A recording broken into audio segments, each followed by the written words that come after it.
Magandang araw po sa inyong lahat mga kapanadero. Nandito na naman po si Pobreng Panadero. Balik po nagbabanya tayo ng ating ginagawang tinapay na putok.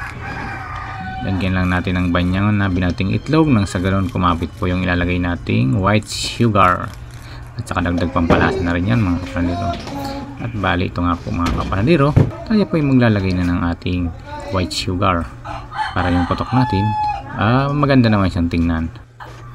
At bali nga po pala ang putol natin ito mga kapanadero ay 50 grams sa halagang 5 pesos kada piraso.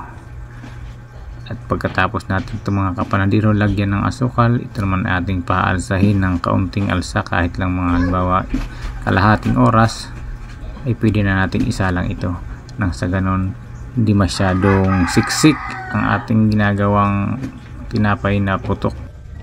Pero depende na rin kung ano pong diskarte nyo mga kapanadero. Huwag nyo pong kalimutan paki-like and share mga kapanadero ng ating video.